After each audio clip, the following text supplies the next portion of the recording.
Bismillah. Assalamualaikum warahmatullahi wabarakatuh. Alhamdulillahirabbil alamin. Wassalatu wassalamu ala nabiyyina Muhammadin wa ala alihi wa ashabihi wa man tabi'ahum bi ihsanin ila yaumiddin. Asyhadu an la ilaha illallah wahdahu la syarika lah wa asyhadu anna Muhammadan abduhu wa rasuluhu la nabiyya ba'dah. Alhamdulillah, segala puji hanya milik Allah Subhanahu wa taala, di mana Dia telah memberikan kepada kita semuanya nikmat yang begitu banyak. Dan di antara kenikmatan yang telah Allah Subhanahu wa taala berikan kepada kita, yaitu berupa nikmat iman, nikmat Islam, nikmat sehat, nikmat kita bisa sepertinya nikmat kita bisa kembali menghadiri majelis taklim di salah satu rumah-rumah Allah Subhanahu wa taala yang kita cintai ini. Kita berharap kepada Allah semoga apa yang kita lakukan pada malam hari ini bisa kita amalkan dalam kehidupan sehari-hari dan juga bisa menjadi bekal kita kelak ketika berjumpa dengan Allah Subhanahu wa taala di hari akhir nanti. Allahumma amin.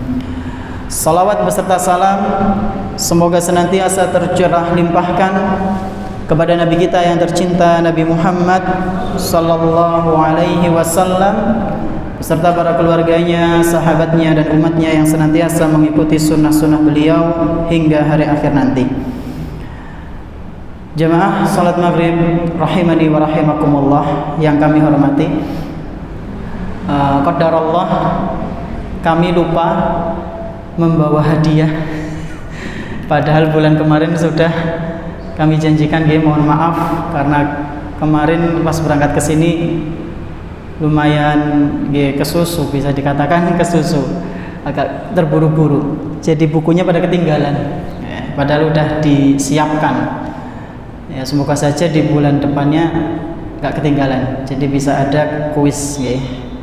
Jadi di pertemuan kali ini kami mohon maaf mboten enten hadiah pertanyaan ya. Jamaah rahimani wa rahimakumullah, pembahasan kita pada kesempatan malam yang berbahagia kali ini masih seputar air. Ya Allah Ustaz, 6 pertemuan, 5 pertemuan bahas banyu. Masya Allah. Ini diantara bentuk adab dalam menuntut ilmu Pak Bu. Namanya adalah at-tadarruj fi talabil ilmi, yaitu bertahap dalam menuntut ilmu agama. Dan ini dilakukan oleh para ulama kita terdahulu. Jadi sedikit demi sedikit lama-lama menjadi bukit. Dan inilah yang kita inginkan. Sedikit-sedikit tapi benar-benar masuk dalam hati. Ora langsung akeh ilang kabeh. Para ulama kita mengatakan man akhadha ilman jumlatan atau man rama ilman jumlatan dhahaba jumlatan. Barang siapa yang mencari ilmu dengan jumlah yang banyak sekaligus, maka dia akan kehilangan ilmu dengan jumlah yang banyak juga. Jadi melbu sedela metu maning. Ini diantara nasihat para ulama. Dan isi nasihat itu maksudnya adalah supaya kita bertahap dalam belajar. Nah, kemarin kita membahas tentang jenis-jenis air Pak Bu. Jenis-jenis air yang boleh digunakan untuk bersuci. Sekurang-kurangnya ada berapa nggih? Masya Allah kan? Masih ingat ya? Ada 7. Napa mawon? Air hujan, terus air sungai ya. Ngapalin kan jadi mengapalkannya dari atas ke bawah ke bawah ke bawah. Air hujan, air sungai, terus air sumur, air laut ketinggalan. Napa malih? Sumber mata air, air es, dan air salju. Nah, ini adalah 7 air, sekurang-kurangnya jumlahnya ada 7 yang boleh digunakan untuk bersuci.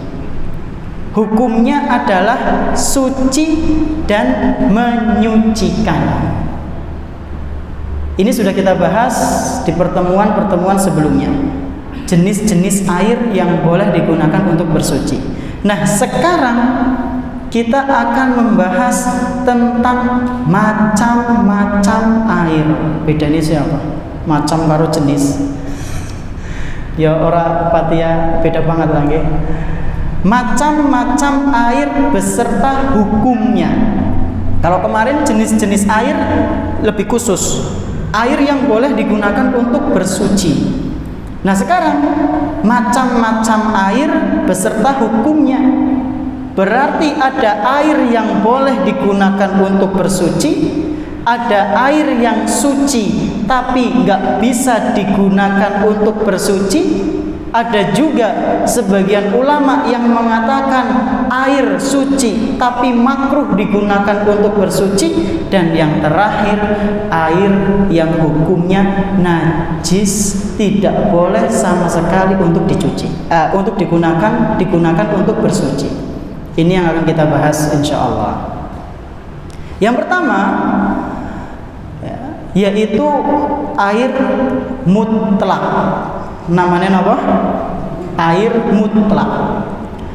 Air mutlak ini artinya adalah air yang suci dan bisa digunakan untuk bersuci. Airnya suci, Pak, dan bisa digunakan untuk bersuci. Contohnya apa, Ustaz? Contohnya telah kita bahas sebelumnya, ya 7 itu. 7 tadi, Pak, Bu, itu adalah air yang suci dan mensucikan. Nama lainnya adalah air mutlak. Secara mutlak airnya suci. Ciri-cirinya adalah airnya itu memiliki nama cuma air. Kalau panjenengan bawa seplastik air gitu, terus orang lain nyebut itu adalah, oh itu air ya, iya, nggak ada embel-embelnya, maka itu adalah air suci. Beda halnya ketika air itu mudah memiliki sifat atau ada embel-embelnya. Ya, misalnya, oke, banyu susu, banyu kopi, banyu kelapa, banyu teh. Maka air yang seperti itu sudah disifati oleh benda lain atau zat lain. Air ini suci tapi tidak bisa digunakan untuk bersuci. Nah, air mutlak itu yang sudah yang masih jernih, masih murni. Nah, masya Allah, itu namanya air mutlak. Ini sudah kita bahas di pertemuan yang lalu. Nah, mungkin timbul pertanyaan, Ustadz, kalau air zam-zam gimana, Ustadz? Apakah itu suci dan mensucikan? Ya. Maka di sini para ulama mereka merinci. Di antaranya yang disampaikan oleh Syekh Mansur bin Yunus Al-Buhuti rahimahullah. Beliau mengatakan air zam-zam itu suci dan bisa mensucikan. Tapi mensucikan ini hanya untuk mengangkat hadas, tidak untuk najis. Apa bedanya hadas dan najis? Apa bedanya, Pak? Hadas, najis. Sinten sing ngertos? Kalau hadas itu sesuatu yang nggak kelihatan. Nun sewu. Contohnya kentut. Orang yang berkentut itu berhadas, maka harus wudu. Terus nun sewu, junub. Ya. kondisi dia junub, ya, dia berhadas. Adapun maaf, air maninya itu tidak najis, yang najis adalah madhinya. Ini nanti ada pembahasan lagi khusus ya. Nah kalau najis gimana? Najis itu yang kelihatan. Contohnya apa? Kotoran manusia. Itu maaf, itu najis. Nah, air Zam-Zam hanya bisa digunakan untuk mengangkat hadas. Beliau mengatakan yukrahu isti'malu ma'i Zamzam fi izalatin najasi faqat. Ya, hukumnya makruh menggunakan air Zam-Zam untuk menghilangkan najis. Tasyrifan lahu. Kenapa untuk menghilangkan najis itu dimakruhkan? Sebagai bentuk memuliakan air tersebut. Ya, ini kata beliau. Wala yukrahu isti'maluhu fi taharatil hadas.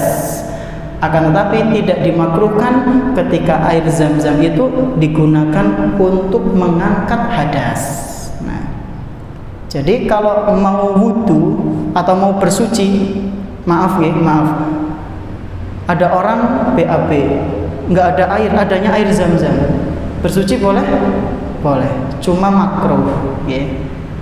Ada orang berhadas, kentut misalnya, pengen sholat, airnya mati semua, cuma ada air Zam-Zam, bersuci boleh? Boleh. Apakah makruh? Tidak, karena itu hadas, bukan najis. Nah, ini yang pertama, air mutlak. Terus yang kedua, kita membahas air najis.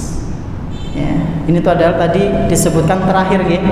Tapi kita bahas di poin yang kedua. Macam yang kedua adalah air najis.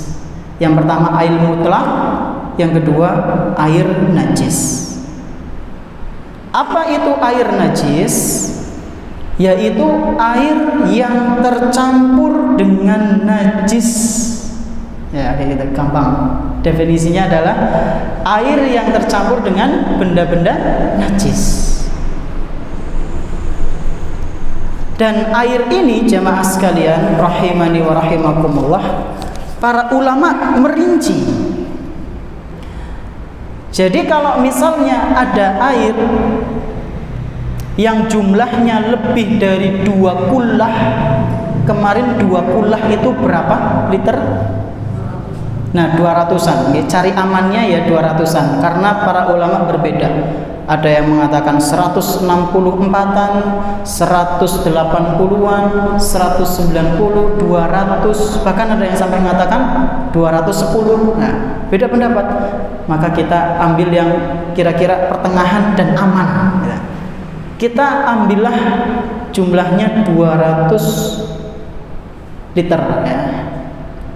Nah, kalau ada air jumlahnya lebih dari 2 kullah itu, dan di situ ada benda najis, maka benda najisnya tidak mempengaruhi air tersebut. Ini secara umum seperti itu. Baknya panjenengan ambane pinten, misal dari sini ke tembok situ, tingginya segini. Oke, bak apa? Kolam renang. Di situ ada najis, Pak, Bu. Kecil, batang apa biasanya? Tikus. Airnya banyak, tapi ada batang di situ. Dan baknya panjenengan itu ngalir, jadi nyambung ke sungai misalnya. Kayak kolam renang alami gitu ya. Maka ini tidak mempengaruhi air tersebut. Dan ada ulama yang memberikan catatan selama air itu tidak berubah warna, bau, dan rasa. Kudu dicicipi berarti Ustaz. Ya ora perlu ya ora apa-apa. Sing penting mambu nih, kira-kira mambu patang apa ya. Kalau enggak bau, bismillah enggak apa-apa. Ya. Kalau panjenengan merasa jijik, ya udah dikuras. Ya. Dikuras enggak apa-apa. Ya, tergantung kita ya. Kalau merasa jijik ya silahkan, kalau enggak ya karena punya dalil, karena punya kaidah yang jelas, maka dipakai bangkainya dibuang, dipakai air yang masih ada, nggak apa-apa. Dalilnya apa Ustaz? Dalilnya adalah sebuah hadis dari Abu Sa'id Al-Khudri radhiyallahu anhu. Ketika beliau bertanya kepada Rasulullah sallallahu alaihi wasallam mengenai sumur Buda'ah, ya, Buda'ah. Di sumur itu terkenal dengan benda-benda najisnya. Ini pernah kita sampaikan kemarin. Jadi di sumur itu banyak bangkai-bangkai, bahkan sampah, bahkan nuwun sewu pembalut, ya. Itu dibuang di situ. Cuma airnya banyak dan melimpah. Maka Abu Sa'id Al-Khudri radhiyallahu anhu bertanya kepada Rasulullah sallallahu alaihi wasallam, "Wahai Rasul, apakah kami boleh berwudu dengan air sumur Buda'ah?"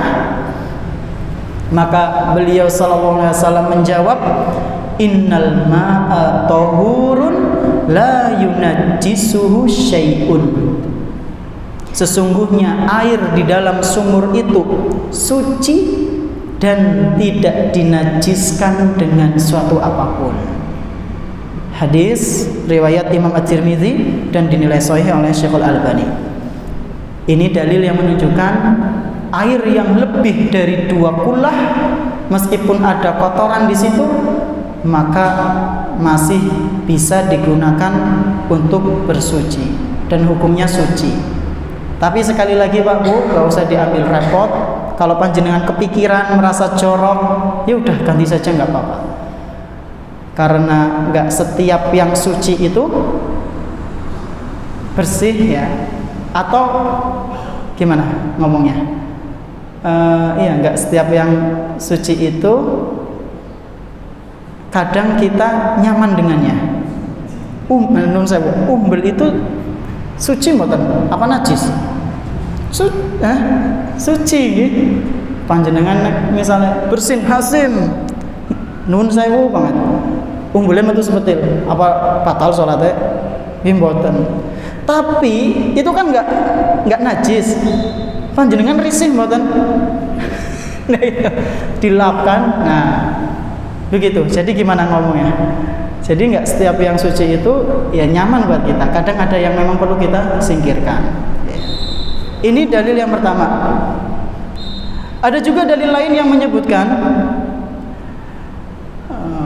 dari Abdullah bin Umar radhiyallahu anhuma. Ketika itu beliau bertanya kepada Rasulullah SAW mengenai suatu kolam yang sangat besar dan di situ banyak hewan-hewan yang minum. Ya, banyak hewan-hewan buas yang ikut minum di situ. Maka Rasulullah SAW mengatakan, "Idza kanal ma'u kullataini lam yahmilil khabas." Apabila kolam itu, wahai Abdullah bin Umar, airnya lebih dari 2 kulah atau mencapai 2 kulah minimal 200 literan, lam yahmilil khabas, maka air itu tidak membawa najis. Ya. Padahal kan hewan-hewan yang diharamkan, hewan najis yang diharamkan dimakan, ya mungkin ada anjing hutan atau yang semisalnya babi, minum di kolam itu kan mungkin karena di hutan. Tapi Rasulullah SAW mengatakan jika kolamnya airnya lebih dari 200 literan maka nggak membawa najis sama sekali. Nah, ini adalah air najis. Jadi jemaah sekalian rahimani wa rahimakumullah, air najis itu adalah air yang tercampur benda-benda najis, ya, dan selama benda-benda itu kalah dengan jumlah volume air yang ada, maka air itu masih suci. Dan lebih kuat lagi selama air itu tidak berbau, tidak berasa, dan tidak berwarna. Ini yang paling aman ini. Seperti itu. Ini yang kedua. Kemudian yang ketiga. Yang pertama wau napa nggih?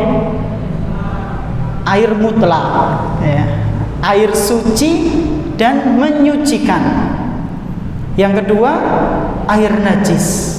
Para ulama sepakat air najis yang udah benar-benar najis maka tidak boleh digunakan untuk bersuci. Nah, yang ketiga yaitu air musta'mal. Air apa? Musta'mal. Apa gue Ustaz musta'mal? Bahasa sederhananya, air musta'mal itu adalah air sisa bersuci, ya. Air sisa yang telah terpakai untuk bersuci, untuk mengangkat hadas. Contohnya gimana Ustaz? Contoh nih, ada orang berwudu, kemudian di bawahnya ada ember, ketadahan. Nah, air yang ada di ember itu namanya air musta'mal, karena air itu adalah sisa air wudu orang sebelumnya. Bisa dikatakan seperti itu. Bisa juga dikatakan menyediakan ember besar, orang berwudu di situ. Dah selesai, kemudian ada orang lain ingin berwudu pakai ember tadi. Nah, itu bagaimana hukumnya? Itu bagaimana hukumnya? Para ulama berbeda pendapat lagi. Waduh Ustaz, aku teman sing beda pendapat. Tapi kan panjenengan bisa menyimpulkan kan nggih? Tadi air mutlak enggak ada perbedaan pendapat. Semua sepakat bisa digunakan untuk bersuci. Air najis ada perbedaan pendapat tadi? Enggak, semua ulama sepakat air najis itu enggak bisa digunakan untuk bersuci. Cuma ada perinciannya. Nah, niki pentingnya bahwa catatan nggih nuwun sewu. Atau rekam lah, direkam nggih. Dirinci cuma tadi ada perinciannya. Nah, yang ketiga ini baru sedikit perbedaan pendapat. Ustaz, kenapa sih harus tahu perbedaan pendapat? Supaya kita itu tidak napa? Tidak napa? Nggih nuwun sewu. Enggak kaku-kaku banget gitu. Ketika lihat saudara kita melakukan ibadah seperti ini berbeda tapi tetap ada tuntunannya, kita jadi oh berbeda tapi ada tuntunannya. Saudara kita pakai air bekas dipakai untuk wudu, sementara kita meyakininya oh itu batal, itu nggak bisa dipakai untuk bersuci. Loh, dia punya dalil sendiri, kita juga punya. Selama tidak saling mencela dalam masalah fikih, perbedaan pendapat itu ditolerir Pak Bu, ya. Selama dalil pendukungnya itu jelas. Beda dengan akidah, semuanya sepakat, nggak ada yang berselisih masalah akidah. Allah Subhanahu Wa Taala satu kan? Ya, Allah Subhanahu Wa Taala punya anak? Tidak, sepakat. Allah punya istri, Allah punya pasangan, kita enggak meyakini itu, sepakat. Enggak mungkin ada seorang muslim berbeda pendapat. Ustaz, ada ulama yang berbeda pendapat Allah itu dua, Allahu Akbar. Ini bukan muslim itu. Dalam masalah akidah itu udah tetap enggak ada perbedaan di situ. Kalau ada yang menyeleweng langsung ketahuan Pak Bu. Ya, dalam masalah akidah itu tidak ada perbedaan pendapatnya. Karena Allah Subhanahu Wa Taala sendiri yang mengatakan para rasul itu tugasnya satu, ya, yaitu walaqad ba'atsna fi kulli ummatin rasulan an ijtanibu walaqad ba'atsna fi kulli ummatin rasulan, ayatnya nak lupa. Jadi Allah Subhanahu Wa Taala telah mengutus di setiap umat itu rasul, dan tugas mereka adalah menyeru kepada tauhid, ya, akidah yang benar, dan menjauhi para tauhid, yaitu perbuatan-perbuatan kesyirikan. Sama lah di syariatnya itu mereka berbeda-beda. Di zamannya Nabi SAW sholatnya sampai berapa? Apakah 5 waktu? Lebih 50 waktu. Kalau bertaubat, apakah cukup dengan menyesali saja? Tidak. Di zaman sebelum Nabi ada syariat yang kalau orang mau tobat harus bunuh diri, sampai diterima. Kalau kena najis, misalnya pakaian sini kena najis, maka harus dipotong pakaiannya, nggak bisa dicuci. Dalam Islam cukup disuci. Jadi syariatnya beda tapi akidahnya sama. Nah, syariat fikihnya ya maksudnya. Nah, ini air mustakmal ya, minimal ya buat sakofah. Sakofah itu wawasan ya. Dan bisa kita amalkan sebisa mungkin. Yang pertama adalah para ulama mengatakan air mustakmal itu suci tapi tidak bisa digunakan untuk bersuci. Jadi kalau misalnya ada orang berwudu pas gosok tangannya rosak banget, nyiprat mimpan jenengan, itu najis mboten? Najis mboten? Mboten, suci. Nah, ya, suci. Tapi menurut pendapat ulama yang pertama ini, suci tidak bisa mensucikan. Jadi kalau misalnya ada bokor, ada ember besar udah digunakan oleh satu orang untuk berwudu, dah, maka airnya harus dibuang. Karena menurut ulama yang ini air tersebut tidak bisa digunakan untuk bersuci. Apakah ulama ini punya dalil, Ustaz? Punya, Pak. Apa dalilnya?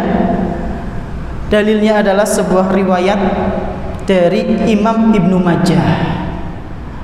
Disebutkan di dalam riwayat tersebut, khalaqallahul ma'a tahuran la yunajjisuhu syai'un. Allah Subhanahu wa taala menciptakan air itu dalam kondisi suci sesuci-sucinya. Tidak ada satu benda pun yang membuat air itu najis.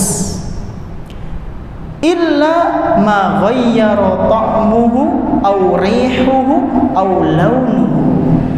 Kecuali air itu akan jadi najis jika berubah rasanya, baunya, dan warnanya.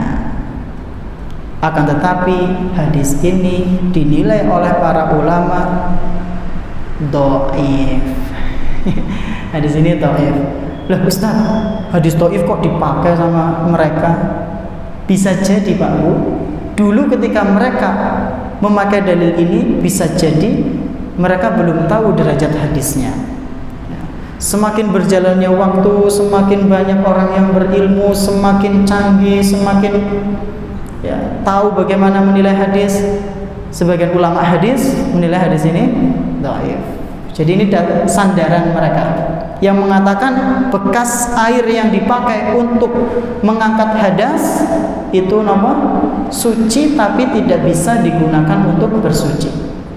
Yang menilai hadis ini dhaif adalah Abul Abbas Al-Bushiri, kemudian oleh Imam Abu Hatim rahimahumullah.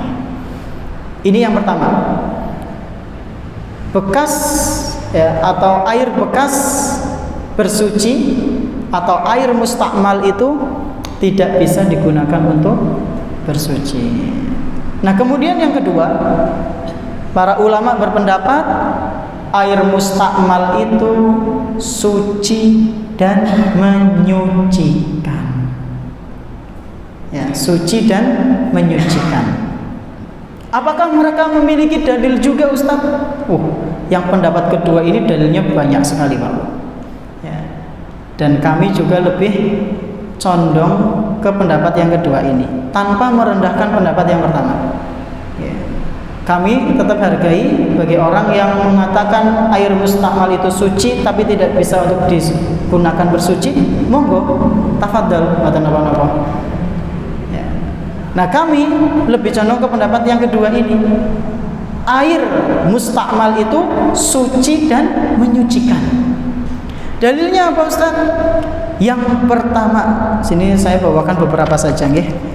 Yang pertama, dalam riwayat Abdullah bin Umar radhiyallahu anhuma. Hadis dari Abdullah bin Umar. Dan hadis ini diriwayatkan oleh Imam Al-Bukhari dan Abu Dawud. Hadis sahih riwayat Imam Bukhari. Ibnu Umar ini berkata, atau lebih tepatnya bercerita, kana rijalu wan nisa'u yatawadduuna fi zamani Rasulillah sallallahu alaihi wasallam jami'an. Para laki-laki dan perempuan di zamannya Rasulullah sallallahu alaihi wasallam dulu, mereka semua pernah berwudu menggunakan sisa air wudu mereka satu sama lainnya.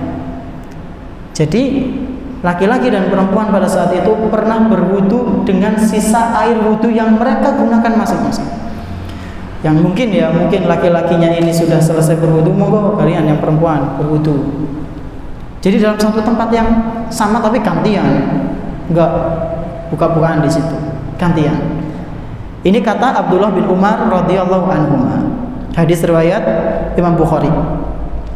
Bahkan dalam riwayatnya Imam Abu Dawud disebutkan mereka laki-laki dan perempuan dijelaskan berwudu dalam satu bejana. Jadi ada bejana, ada kayak ember gitu yang besar. Yang laki-laki wudu sudah selesai, yang perempuan yang butuh silahkan wudu dalam tempat yang sama. Jadi nggak ngalir di situ. Ini menunjukkan bahwasanya bekas air wudu itu suci dan menyucikan. Dalil lainnya apa Ustaz? Dalil lainnya dari Abdullah bin Abbas radhiyallahu anhuma. Beliau mengatakan anna Rasulullah sallallahu alaihi wasallam kana yaghtasilu bi fadli Maimunah. Bahwasanya Rasulullah sallallahu alaihi wasallam dulu pernah mandi dengan sisa air mandinya Maimunah. Maimunah binti Al-Haris. Siapa dia?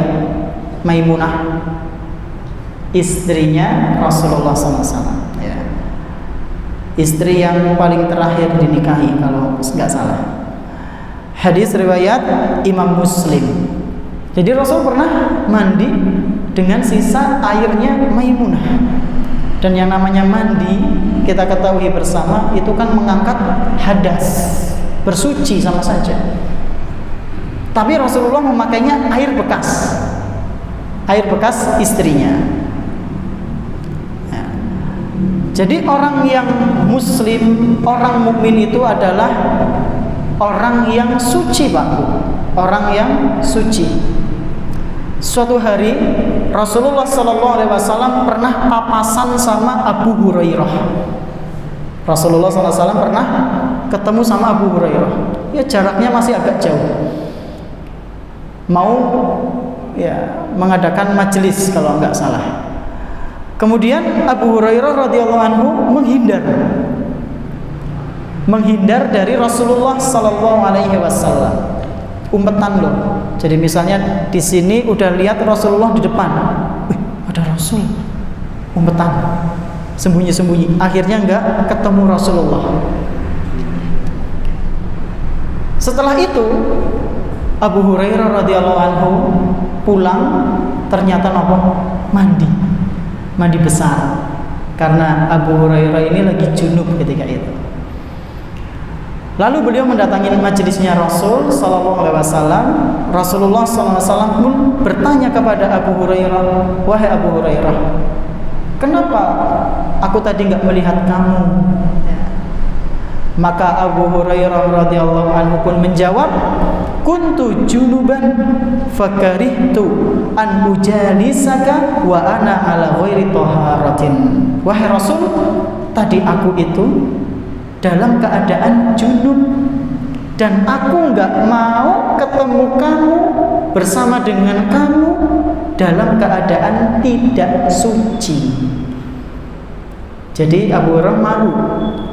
Maka apa respon dari Rasulullah sallallahu alaihi wasallam? Beliau bersabda, "Subhanallah, innal muslima la yanjus."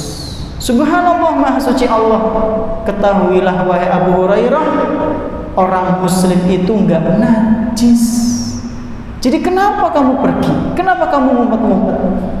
Seorang muslim itu suci, tidak najis ya. Hadis ini kemudian dibawa kepada pembahasan air mustakmal oleh para ulama. Jadi sisa air itu hukumnya tidak najis ya, masih suci dan bisa digunakan untuk mensucikan. Kesimpulannya gimana Ustaz? Kesimpulannya ya, bisa kita diambil benang merahnya, bahwa penggunaan air mustakmal itu ya, jika untuk bersuci diperbolehkan, dengan catatan selama air tersebut tidak berubah warna, tidak berubah bau, dan tidak berubah rasanya. Nuwun sewu. Misal ada seorang petani, nggih nuwun sewu. Ada seorang petani pulang dari sawah, isuh-isuh di masjid, sisan sholat asar misalnya, di tangan penuh dengan belet ya, tanah liat, wudu,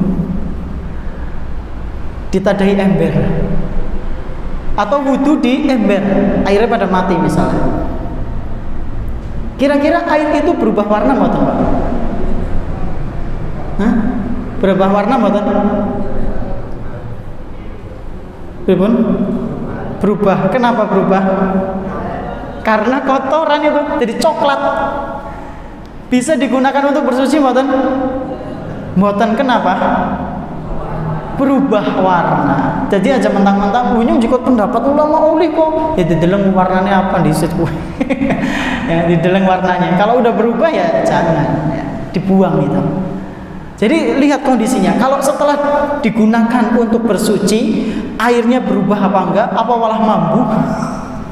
Memang ada bau. Nah itu diperhatikan. Kalau misalnya enggak berubah, ya masih aman seperti air sebelumnya, panjenengan mau pakai, nggih monggo. Kalau panjenengan masih ragu pakai yang lain, nggih monggo, mboten napa-napa. Tidak perlu dipermasalahkan. Ini yang keberapa nggih, Pak, Bu? Ketiga. Terus yang keempat. Berapa menit lagi nggih? 3 menit lagi? 3 menit. Pas banget nggih ya. Sebenarnya yang keempat ini hanya ada dalam mazhab Syafi'i. Airnya suci, bisa digunakan untuk bersuci, tapi makruh. Ya. Seingat saya, ini hanya ada dalam mazhab Syafi'i. Itu air yang bagaimana Ustaz? Namanya air musyammas. Air apa? Musyammas. Apa itu air musyammas? Air musyammas adalah air yang pertama, dia terkena sinar matahari sampai anget, sampai panas mungkin. Air itu suci dan bisa digunakan untuk bersuci, tapi makruh. Yang kedua, air yang sengaja dipanaskan, digodok dhisik. Aduh nyongkat isen ya. Arep wudu tapi banyune atis. Godhog dhisik wedange. Godhog dhisik banyune. Ben wudune ora katisen. Ya. Dalam mazhab Syafi'i ini adalah hukumnya makruh. Pendapat ulama yang lain tidak, enggak apa-apa, ya. Ini cuma untuk wawasan saja panjenengan. Jadi air yang kena sinar matahari kemudian biasanya itu kan bau, itu suci dan bisa digunakan untuk bersuci. Makruh hukumnya tapi. Kenapa makruh? Imam Asy-Syafi'i rahimahullahu taala mengatakan wala akrahul ma'al musyammasa illa min jihatit tib. Aku tidak memakruhkan air musyammas kecuali karena dari sisi kesehatan. Memang apa dari sisi kesehatannya? Menurut sebagian ulama yang berpegang dengan pendapat ini, air musyammas itu, air yang kena sinar matahari langsung itu bisa menyebabkan penyakit kusta. Ya minimal gatal-gatal gitulah. Jadi mereka memakruhkan, ya, memakruhkan. Berarti Ustaz nek wudu nganggo banyu godhogan, banyu anget, banyu panas, wudune sah ora Ustaz? Sah mboten? Sah. Sah. Ya. Cuma dalam mazhab Syafi'i sah bersama dengan makruh. Ya. Tetap sah, mboten napa-napa. Jadi kalau panjenengan nuwun sewu lagi sakit ya, katisen kena air malah semakin meriang dan panjenengan isi pengen wudu dengan air, maka air yang dihangatkan nggak apa-apa. Kalau memang nggak kuat, ya tayamum, ya tayamum. Agama Islam itu sangat mudah. Jadi ini 4 macam air yang sudah seharusnya kita ketahui. Sebenarnya masih banyak lagi Pak, Bu. Air-air ya, dengan macam-macamnya seperti air yang kecampur dengan benda najis, kecampur dengan sabun, kepriwe. Ya kuncinya tadi, kalau airnya nggak berubah putih maka masih suci. Nggak berubah warna, bau dan itu masih suci. Terus air yang sisa minuman itu bagaimana? Air yang diminum oleh hewan sebenarnya masih banyak, tapi itu sudah diwakili insya Allah dengan pembahasan-pembahasan sebelumnya. Sudah selesai Pak? Sudah Isya? 3 menit lama gitu.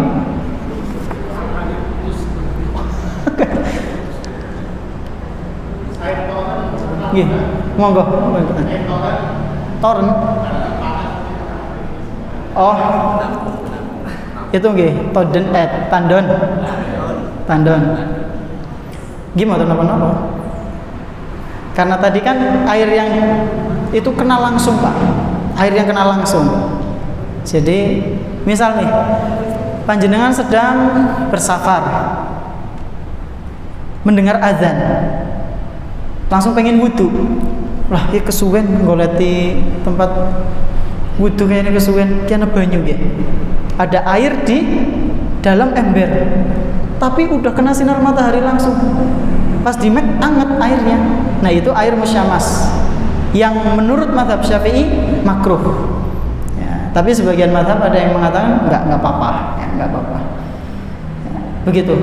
Kalau tondon kan ketutup ya. Apa ada lubangnya sih itu? Di atas. Ini buatan apa-apa, buat bersuci. Mengalir nggih, dan jumlahnya banyak, mboten napa-napa. Jadi kuncinya itu jumlahnya banyak, tidak berubah warna, bau dan rasanya. Itu kuncinya, kunci paling intinya secara umum. Pertanyaan lain monggo. Mboten-mboten, alhamdulillah. Mungkin ini yang bisa kami sampaikan, kurang lebihnya mohon maaf jamaah sekalian. Terima kasih atas perhatiannya. Kita tutup dengan doa kafaratul majlis. Subhanakallahumma bihamdik asyhadu an la ilaha illa anta astaghfiruka wa atubu ilaik. Wassalamualaikum warahmatullahi wabarakatuh.